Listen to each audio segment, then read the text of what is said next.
വിജയുടെ നമസ്കാരം. നമസ്കാരം. തുർക്കി അടങ്ങിയിരിക്കുന്നില്ല. തുർക്കി നമ്മുടെ SFI-കാരന്മാര് അർലേക്കറിന്റെ അടുത്ത് പറഞ്ഞ പോലെ നമ്മൾ പറയേണ്ടി വരും. വെള്ളച്ചിലെടുക്കരുത്, വെള്ളച്ചിലെടുക്കരുത് എന്ന് SFI-കാരന്മാര്. അയ്യോ, ഏതോ ഒരു കേട്ട് വാണാല് അവൻ ഞാൻ കണ്ടിട്ട് പോലുമില്ല ഇയാളെ ഒന്നും. വന്നിട്ട് പറയുകയാണ് വെള്ളച്ചിലെടുക്കരുത്, ഇത്ര മാത്രമേ എനിക്ക് പറയാനുള്ളൂ എന്നൊക്കെ പറഞ്ഞോണ്ട് അത് പറയാനുള്ള ഒരു സംഭവമാണ് വെള്ളച്ചിലെടുക്കരുത്, തുർക്കി വെള്ളച്ചിലെടുക്കരുത്. ഇപ്പോ മാധ്യമങ്ങളൊക്കെ റിപ്പോർട്ട് ചെയ്യുന്നത് തുർക്കിയുടെ അഭൂതപൂർവമായിട്ടുള്ള നീക്കം എന്നാണ് റിപ്പോർട്ട് ചെയ്യുന്നത്. അടികൊള്ളാനാണെന്നാണ് എനിക്ക് തോന്നുന്നത്. ജൂലൈ 8 മുതൽ 8 ദിവസത്തെ സന്ദർശനത്തിനായി ഒരു ഉന്നത തുർക്കി പ്രതിരോധ ഉദ്യോഗസ്ഥൻ വരുന്നുണ്ട്. ബംഗ്ലാദേശിലാണ്, ധാക്കയിൽ വരുന്നുണ്ട്. അപ്പൊ ഇവൻ അവിടെ വരുന്നത് ഇരു രാജ്യങ്ങളും തങ്ങളുടെ സൈനിക പങ്കാളിത്തം വികസിപ്പിക്കാൻ ആഗ്രഹിക്കുന്ന സൂചനയാണ് എന്ന് പറഞ്ഞുകൊണ്ടാണ് വരുന്നത്. കഴിഞ്ഞ ദിവസം ഒരു വാർത്ത കൊടുത്തു, S-400 ഇങ്ങോട്ടേക്ക് കൊടുക്കാൻ പോകുന്നത്, പാകിസ്ഥാന്റെ മുമ്പിലോട്ട് കൊടുക്കാൻ പോകുന്നത് വാർത്ത കൊടുത്തു. അപ്പോ S-400 പാകിസ്ഥാന്റെ കൈകളിലേക്ക് എത്തുന്നു എന്നുള്ള ആ വാർത്ത വന്നതിന് പിന്നാലെ പാകിസ്ഥാൻ ഇപ്പൊ അമേരിക്കയിലേക്ക് പോയിട്ടുണ്ട് എന്നുള്ളൊരു റിപ്പോർട്ട് വരുന്നു. പാകിസ്ഥാന്റെ വ്യോമസേന സമ്പൂർണ്ണമായിട്ട് അമേരിക്കയുടെ മുമ്പിൽ പോയി കീഴടങ്ങിയിരിക്കുകയാണ്.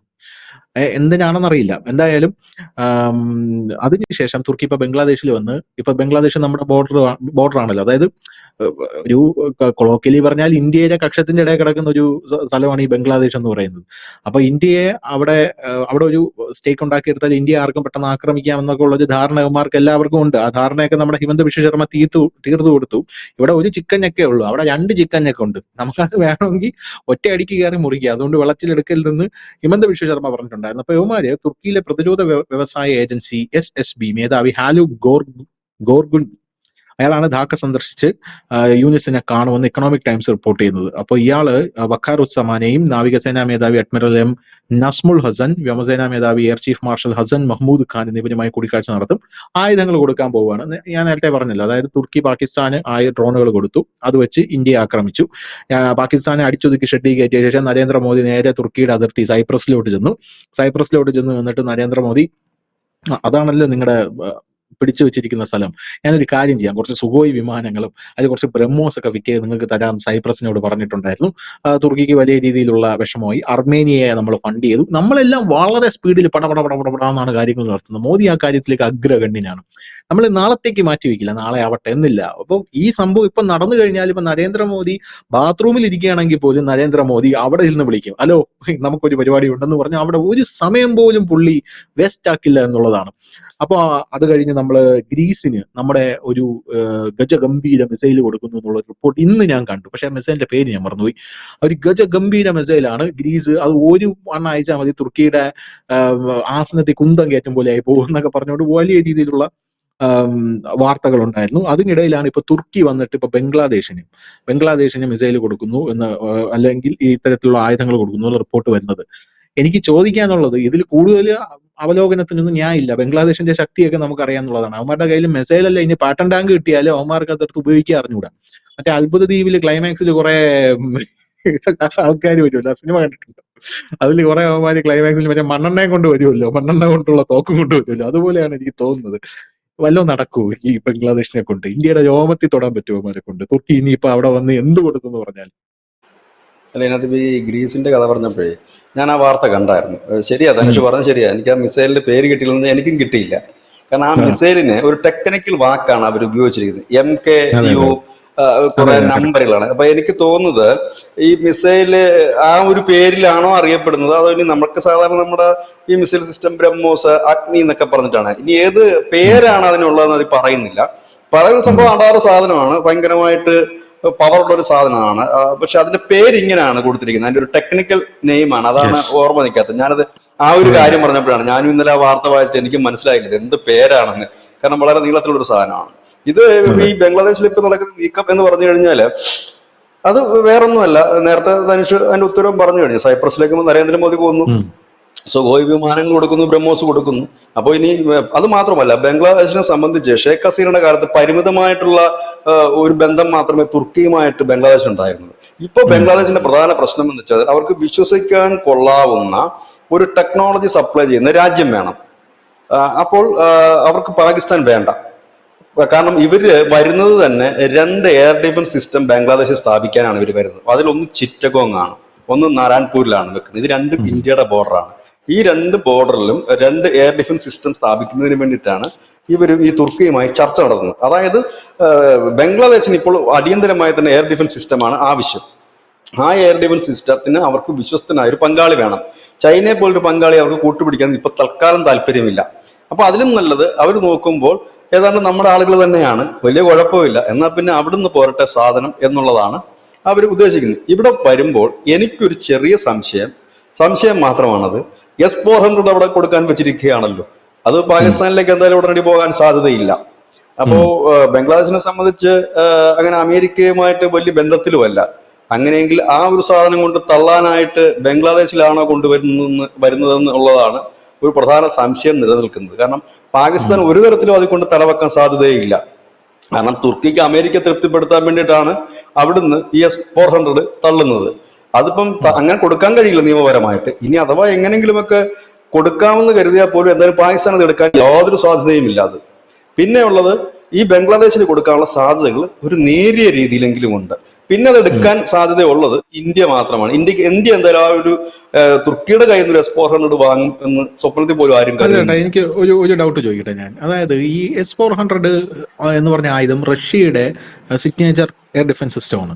ഈ എയർ ഡിഫൻസ് സിസ്റ്റം റഷ്യ ഒരു രാജ്യത്തിന് കൊടുക്കുമ്പോൾ റഷ്യ പറയില്ലേ, നിങ്ങൾ ഇത് ഞങ്ങളുടെ ശത്രു രാജ്യങ്ങൾക്കോ ഞങ്ങളുടെ മിത്രങ്ങളായിട്ടുള്ളവരുടെ ശത്രു രാജ്യങ്ങൾക്കോ കൊടുക്കരുതെന്ന്. ഉദാഹരണത്തിന് ഇപ്പൊ F-35 അമേരിക്ക രാജ്യങ്ങൾക്ക്, വേറെ രാജ്യങ്ങൾക്ക് കൊടുക്കുമ്പോൾ അതിന്റെ സമ്പൂർണമായിട്ടുള്ള ഉത്തരവാദിത്തം, മെയിൻ്റെനൻസ്, അതിന്റെ സമ്പൂർണമായിട്ടുള്ള ഡിജിറ്റൽ ഇലക്ട്രോണിക് ലോക്ക്, ഇതെല്ലാം അമേരിക്കയുടെ കയ്യിലാണെന്നാണ് പറയപ്പെടുന്നത്. കാരണം ഇപ്പോ തുർക്കിക്ക് F-35 വേണമെന്ന് പറയുന്നു. അമേരിക്ക അത് തുർക്കിക്ക് കൊടുക്കുമ്പോൾ ഡിജിറ്റലി അല്ലെങ്കിൽ ഇലക്ട്രോണിക്കലി ലോക്ക് ഇട്ടിട്ടാണ് കൊടുക്കുന്നത്. അതായത് അമേരിക്കയോട് തുർക്കി അപേക്ഷിക്കണം, നമ്മൾ ഇതൊന്ന് ഉപയോഗിച്ചോട്ടെ.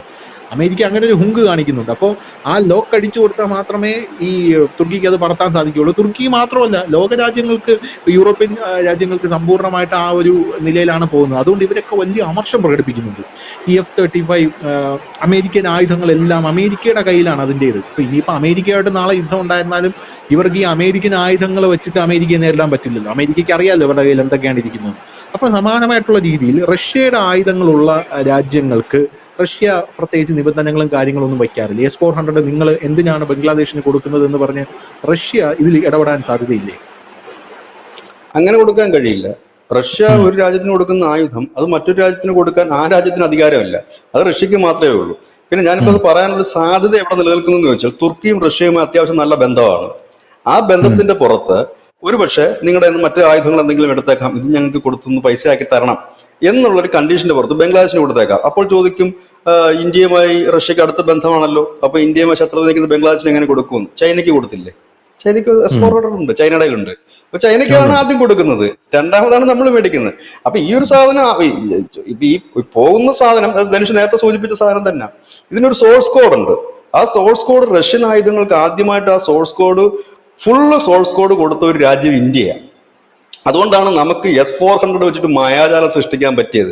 അവിടെയാണ് ഉം. ചൈന നീരസം പ്രകടിപ്പിച്ചതും. കാരണം ചൈനയുടെ ഉള്ള S-400 സോഴ്സ് കൊടുത്തിട്ടില്ല. ചൈനയ്ക്ക് ഒരായുധത്തിനും സോഴ്സ് കോഡ് കൊടുത്തിട്ടില്ല റഷ്യ. അതിന്റെ കാരണം എന്തെന്ന് വെച്ചാൽ, ചൈനക്കാർ റിവേഴ്സ് എഞ്ചിനീയറിംഗിൽ മിടുക്കന്മാരാ. ഇത് കൊടുത്തു കഴിഞ്ഞാൽ ചൈന അത് തങ്ങൾക്ക് എതിരെ ഉപയോഗിക്കുമെന്നോ അല്ലെങ്കിൽ ശത്രുരാജ്യങ്ങൾക്ക് വേണ്ടി ഉപയോഗിക്കുമെന്നോ ഉള്ളതല്ല, അത് മാറ്റിമറിച്ച് നാളെ അത് പിന്നെ ഇത് വെക്കും, വിപണിയിൽ വെക്കും, അതെ കട അതെ തുറന്ന് അതെ അതിനകത്ത് കൊണ്ട് വെക്കും. ഞങ്ങളുടെ പുതിയ അതെ ഐറ്റം അതെ ഇറങ്ങിയിട്ടുണ്ടെന്നും പറഞ്ഞ് S-400 പേരൊക്കെ അങ്ങ് മാറ്റും. ഷഹാൻ ഷുഹു അതെ എന്നൊക്കെ പറഞ്ഞൊരു പേര് വിട്ടിട്ട് അവർ അതെ ഇതിനേക്കാൾ അതെ 10 രൂപ കുറച്ചങ്ങ് വിൽക്കാൻ തുടങ്ങും. അതുകൊണ്ടാണ് അവരത് കൊടുക്കാത്തത്. പക്ഷെ ഇന്ത്യക്ക് അത് നൽകിയത് കൊണ്ടാണ് ഇന്ത്യക്ക് ഇപ്പോൾ ഈ ഓപ്പറേഷൻ സിന്ദൂറിന്റെ സമയത്ത് അതിന്റെ മികച്ച പെർഫോമൻസിലേക്ക് എത്താൻ കഴിഞ്ഞത്. നമുക്ക് ഈ സോഴ്സ് കോഡ് തരുമ്പോൾ അതിനകത്ത് നമുക്ക് അഡ്വാൻസ് ആയിട്ടുള്ള മിസൈലുകളും മറ്റുമൊക്കെ അഡീഷണൽ അതിനകത്ത് ഘടിപ്പിക്കുവാനും അത് ഉം. പ്രവർത്തിപ്പിക്കുവാനും അതിന്റെ സാങ്കേതിക വിദ്യകൾ കൂടുതൽ ഡെവലപ്പ് ചെയ്യാനും കഴിയും. കഴിഞ്ഞ ദിവസം നമ്മൾ പറഞ്ഞിരുന്നു, ഈ ഇസ്രായേലിന്റെ ഡ്രോണുകൾ ഇറാന്റെ കയ്യിൽ എത്തിയാൽ എന്ത് സംഭവിക്കുമെന്ന്.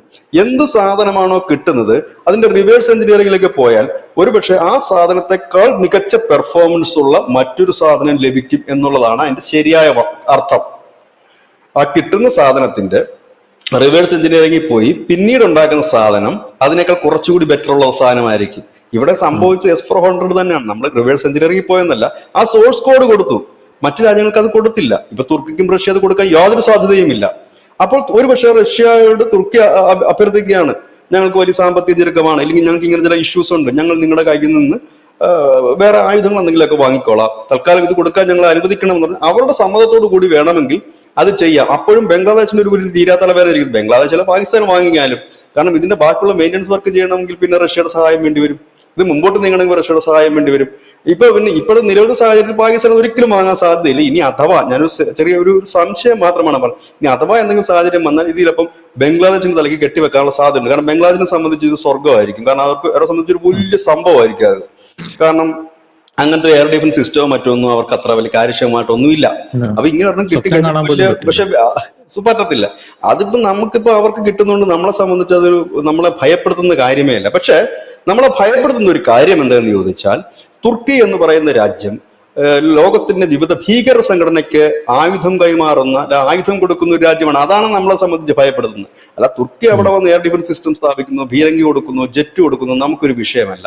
പകരം ഇവരുടെ ഡ്രോണുകളും മറ്റുമാണ് ഹിസ്ബുള്ളയും ഹൂത്തികളും മറ്റുമൊക്കെ ഉപയോഗിക്കുന്നത്. കാരണം ലോകത്തെമ്പാടുമുള്ള ഭീകര സംഘടനകൾക്ക് ആയുധം നിർമ്മിച്ച് കയറ്റുമതി ചെയ്യുന്ന ഒരു രാജ്യം കൂടിയാണ് തുർക്കി. അല്ല തുർക്കിക്ക് ഈ ആയുധ വിപണി എന്ന് പറഞ്ഞു കഴിഞ്ഞാൽ അങ്ങനെ ആഗോള ആയുധ വിപണിയിലൊന്നും തുർക്കിക്ക് വലിയ സ്ഥാനമൊന്നുമില്ല, അല്ലെങ്കിൽ അവർ നിയന്ത്രിക്കുന്നൊന്നുമില്ല ആഗോള വിപണി. അവരുടെ പൈസ മുഴുവനോടെ ഈ ആയുധങ്ങൾ ഉണ്ടാക്കി. അവരെന്തിനാണ് ഈ ഡ്രോണുകളും മറ്റും ഉണ്ടാക്കിയിട്ട് വലിയ പബ്ലിസിറ്റിയാണ്. അത് അറിയണമെന്നുണ്ടെങ്കിൽ ഈ യൂട്യൂബിലൊക്കെ പോയി കഴിഞ്ഞാൽ അറിയാൻ കഴിയും. അവരെന്ത് ആയുധം ഉണ്ടാക്കിയാൽ അതിന് പബ്ലിസിറ്റി കൊടുക്കുന്നത് ഈ പാകിസ്ഥാനികളാണ്. ഇതാ കണ്ടില്ലേ തുർക്കിയുടെ 7ാം തലമുറ വിമാനം, ഇന്ത്യയുടെ വിമാനം കണ്ടില്ലേ, ഇതിന്റെ 7 അയലത്ത് വരത്തില്ല എന്ന് പറഞ്ഞിട്ട് ഇങ്ങനെ കുറെ വിമാനങ്ങളൊക്കെ പറക്കുന്നതും അങ്ങനെ കുറെ ഇമേജുകൾ ഒക്കെ വെച്ചിട്ടാണ് അവരത് ചെയ്യുന്നത്. ഇതാണ് അവിടെ നടക്കുന്നത്. അവര് മെയിൻ പരിപാടി ഇതാണ്. അവരുടെ ഈ ഡ്രോണുകൾ മുഴുവൻ ഹമാസ് കൊടുത്ത ഡ്രോൺ ടൈപ്പാണ്, പാകിസ്ഥാൻ കൊടുത്ത ഡ്രോൺ ടൈപ്പ്. അത് ആ സിന്ദൂറിന്റെ സമയത്ത് തന്നെ ഇന്ത്യ കണ്ടെത്തിയ കാര്യമാണത്. ഹമാസ് സെയിം ഫെസിലിറ്റികളും കാര്യങ്ങളും ഉള്ള സാധനം തന്നെയാണ് ഇവിടെയും കൊടുത്തത്, കുറച്ചുകൂടെ അഡ്വാൻസ് ആയിട്ടുള്ള സാധനം. അപ്പൊ ഇവിടെ എന്താ സംഭവം എന്ന് വെച്ച് കഴിഞ്ഞാൽ, ഈ തുർക്കി പാകിസ്ഥാനിലും ബംഗ്ലാദേശിലും കുറച്ചുകൂടെ ഈസി ആയിട്ട് ഇടപെടുകയാണെങ്കിൽ അവിടെയുള്ള ഭീകര സംഘടനകളുടെ ഇടയിലേക്ക് ആയുധങ്ങൾ എത്തിക്കാൻ ഇതുവഴി കഴിയും. അത് ഇന്ത്യയെ സംബന്ധിച്ച് വലിയ തലവേദന ഉണ്ടാക്കും. കാരണം ഭീകരപ്രവർത്തനം എന്ന് പറയുന്നത് യുദ്ധമല്ലല്ലോ. ഒരു രാജ്യത്തേക്ക് നുഴഞ്ഞു കയറി ബോംബ് സ്ഫോടനം ഉണ്ടാക്കുക, ഇല്ലെങ്കിൽ ഒരു സ്ഥലത്തേക്ക് വന്ന് വെടിവെപ്പ് ഉണ്ടാക്കുക, ഇല്ലെങ്കിൽ നമുക്കെന്നും തലവേദന ഉണ്ടാക്കുക. നമ്മൾ കണ്ടതാണ് എന്തുകൊണ്ടാണ് നമുക്ക് ഓപ്പറേഷൻ സിന്ദൂർ വേണ്ടി വന്നത്. ഇതേപോലെ നിരന്തരം തലവേദന വന്നപ്പോഴാണ് നമ്മൾ ഒറ്റയടിക്ക് അത് നശിപ്പിക്കേണ്ടി വന്നത്. അതായിരിക്കും നമ്മളെ സംബന്ധിച്ച് നമുക്കൊരു തലവേദന സൃഷ്ടിക്കാൻ പോകുന്ന ഒരു കാര്യം അത്. അല്ലാതെ തുർക്കി അവിടെ വന്നിട്ട് വലിയ രീതിയിൽ എയർ ഡിഫൻസ് സിസ്റ്റമോ ഇല്ല ആയുധങ്ങളോ കൊടുത്തിട്ട് വലിയ കാര്യമൊന്നും. കാരണം ഇതിനേക്കാൾ വലിയ ദോസ്തായിരുന്നു പാകിസ്ഥാൻ അവർ കൊടുത്ത ആയുധങ്ങളൊക്കെ എതുവഴി പോയി എന്നുള്ള കാര്യം തുർക്കിക്ക് പോലും അറിയില്ല. അപ്പൊ അങ്ങനെ ഒരു സാഹചര്യത്തിൽ അവരുടെ ആയുധങ്ങളെ നമ്മൾ വില കുറച്ച് കാണുന്നതല്ല, നമ്മൾ അതിന് വലിയ പ്രാധാന്യം കൊടുക്കുന്നത്. പക്ഷെ ഇങ്ങനെ ഒരു പ്രശ്നം അതിനകത്തുണ്ട്. തുർക്കി കൂടുതൽ ഇടപെട്ട് കഴിഞ്ഞാൽ തുർക്കിക്ക് 2 മുഖമുണ്ട്. ഒന്ന്, തുർക്കി എന്ന് പറയുന്ന രാജ്യത്തിന് എല്ലാവരുടെ മുൻപിൽ കാണുന്നൊരു മുഖം മാത്രമല്ല, ലോകത്തെ തീവ്ര ഇസ്ലാമിസ്റ്റ് സംഘടനകൾക്ക് ഇതുപോലെ ആയുധം സപ്ലൈ ചെയ്യുന്ന ഒരു രാജ്യം കൂടിയാണ്. നമ്മൾ ആ സിന്ദൂറിന്റെ ഒക്കെ സമയം കഴിഞ്ഞിട്ട് ഈ തുർക്കിയുടെ ഡ്രോണുകളെ കുറിച്ച് സംസാരിച്ചപ്പോൾ ഞാനത് പറഞ്ഞൊരു കാര്യം ഉണ്ടായിരുന്നു. ഇനി ഹിസ്ബുള്ള പോലും ഇവരുടെ ഡ്രോണൊന്നും വാങ്ങാൻ സാധ്യതയില്ലെന്ന്. കാരണം നമ്മളെന്നല്ല അവരുടെ ഡ്രോണുകളെല്ലാം തകർത്തില്ലേ. അപ്പം ഇതേപോലെയാണ്. അവർക്ക് ഫാക്ടറികളുണ്ട്. ഇവരുടെ ഫാക്ടറികൾ സിറിയ വർക്ക് ചെയ്യുന്നുണ്ട്, തുർക്കിയുടേത്. ഇറാന്റെയും ഇവരുടെയൊക്കെ ഫാക്ടറികൾ, ആയുധ ഫാക്ടറികൾ വർക്ക് ചെയ്യുന്നുണ്ട്. തോക്കുകള് അങ്ങനെയൊക്കെയുള്ള സാധനങ്ങളാണ് ഇവർ ഉൽപ്പാദിപ്പിച്ച് വിതരണം ചെയ്യുന്നത്. ഇതിന്റെ പിന്നെ മൊത്തം ഹോൾസെയിൽ ചെയ്യുന്ന ഒരു രാജ്യമുണ്ട്, അതാണ് ഉത്തര കൊറിയ. അവരുടെ പണിയെ ഇത് തന്നെയാണ്, ഇങ്ങനെയൊക്കെയുള്ള സാധനങ്ങൾ ഉൽപ്പാദിപ്പിക്കുക, വേണ്ടവർക്ക് കൊടുക്കുക. അത് പിന്നെ ചില ഡ്രോണുകൾക്കൊക്കെ അവർ കൊടുക്കുക. അവർക്ക് അങ്ങനെ ഭീകരവാദം അങ്ങനെയുള്ള അവർക്ക് അങ്ങനൊന്നുമില്ല. ബൾക്കായിട്ട് ആരെടുക്കുന്നു അവർക്കെല്ലാം കൊടുക്കും എന്നുള്ളതാണ്. ഇവിടെയാണ് നമ്മൾ തുർക്കിയെ ഭയക്കേണ്ട ഒരു കാര്യം. പിന്നെ തുർക്കിക്കും ഇവരും തമ്മിലുള്ള എക്സ്പോർട്ട് ഇമ്പോർട്ടിന്റെ എത്രത്തോളം മുൻപോട്ട് പോകും എന്നറിയില്ല. കാരണം തുർക്കി പോലും ഇന്ത്യ പോലൊരു രാജ്യത്തെ നോക്കിക്കൊണ്ടായിരുന്നു അവരുടെ കുറച്ച് വരുമാനം ഇൻക്രീസ് ചെയ്തുകൊണ്ടിരുന്നത്, പ്രത്യേകിച്ച് ടൂറിസം മേഖല. മറ്റൊന്ന് അവരുടെ പഴവർഗ്ഗങ്ങളും മറ്റുള്ള കാര്യങ്ങളും ഇറക്കുമതി ചെയ്യുന്നുണ്ടുള്ള മേഖല. ഈ ബംഗ്ലാദേശിൽ അവർക്ക് എന്ത് ബെനിഫിറ്റ് കിട്ടാനാണ്?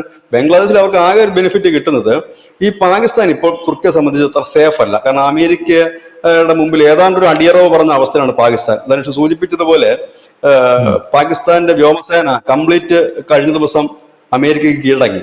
പറഞ്ഞത് അമേരിക്ക ഇനി നിയന്ത്രിച്ചാൽ മതി പാകിസ്ഥാന്റെ വ്യോമ സംവിധാനം. കാരണം അമേരിക്ക കൺട്രോൾ ചെയ്താലേ നടക്കൂ കാര്യങ്ങൾ. കാരണം ഞങ്ങൾക്ക് ഇനി ഒരുപാട് അതിനകത്ത് പറയുന്ന ഒരു കാര്യം, ഈ F-16 എന്ന് പറയുന്ന വിമാനമൊക്കെ മാറേണ്ട സമയം കഴിഞ്ഞിരിക്കുന്നു. അങ്ങനെ കുറെ പ്ലാനുകളൊക്കെ ഉണ്ട് അവർക്ക്. ആ രീതിയിലൊക്കെ അവിടെ പോവുകയാണ്. അപ്പൊ ഇവിടെ തുർക്കി വരുന്നു എന്ന് പറയുമ്പോൾ നമ്മൾ ഈ ഒരു കാര്യത്തിൽ മാത്രമാണ് നമുക്ക്. അപ്പൊ തുർക്കിയെ സംബന്ധിച്ച് എന്താണ്, സേഫായിട്ട് ഈ പണി ചെയ്യാൻ പറ്റുന്ന ഏഷ്യയിലെ അല്ലെങ്കിൽ സൗത്ത് ഏഷ്യയിലെ ഒരു രാജ്യമായിട്ട് ബംഗ്ലാദേശ് മാറുന്നു. ബ്രാഞ്ച് വേണമല്ലോ കച്ചവടം ചെയ്യാൻ. അപ്പൊ മാറുന്നു. പാകിസ്ഥാൻ സേഫ് അല്ല, കാരണം അമേരിക്ക അവിടെ ഉള്ളിടത്തോളം കാലം അവിടെ കൊണ്ട് വലിയ പണി നടക്കത്തില്ല. അപ്പൊ അതുകൊണ്ട് കുറച്ചുകൂടെ സേഫ് ആയിട്ടുള്ള സ്ഥലം ബംഗ്ലാദേശ്. പുതുമയുണ്ട്. അവിടെയാണെന്നുണ്ടെങ്കിൽ ഇപ്പോൾ ഉം. ചെറിയൊരു ഹബ്ബായിട്ട് വളർന്നു വരികയാണ് ഭീകരവാദികളുടെ. ISIS ഇപ്പോൾ അവിടെ ഉം. നിലവിലുണ്ടെന്നാണ് പറയുന്നത്. പാകിസ്ഥാനിൽ നിന്നുള്ള ഒരുമാതിരിപ്പെട്ട ചെറുതും വലുതുമായിട്ടുള്ളവന്മാരൊക്കെ അവിടെ എത്തിക്കഴിഞ്ഞു. റോഹിംഗ്യകൾക്ക് ഉം. ട്രെയിനിങ് കൊടുക്കുന്ന അൽ ഖ്വയ്ദയുടെയൊക്കെ വാർത്തകൾ നമ്മൾ തന്നെ മുമ്പ് കൊടുത്തിരുന്നു. ആ ഒരു ഉം. സാഹചര്യത്തിലേക്കാണ് അവിടെ നീങ്ങുന്നത്. ഏതായാലും അധികം ചൊറിഞ്ഞ് ഏത് പരുവത്തിലാകും എന്നറിയില്ല. ഏതായാലും നമുക്ക് ഈ ഡിസംബർ വരെ നമുക്ക് നോക്കാം. കാരണം ഡിസംബറിന് മുമ്പ് തന്നെ യൂനസ് പുറത്താകാനുള്ള എല്ലാ സാധ്യതകളുണ്ട്. യൂനസ് പോകുന്നതോട് കൂടി തന്നെ എല്ലാത്തിന്റെയും കട്ടയും പടവും മടങ്ങും.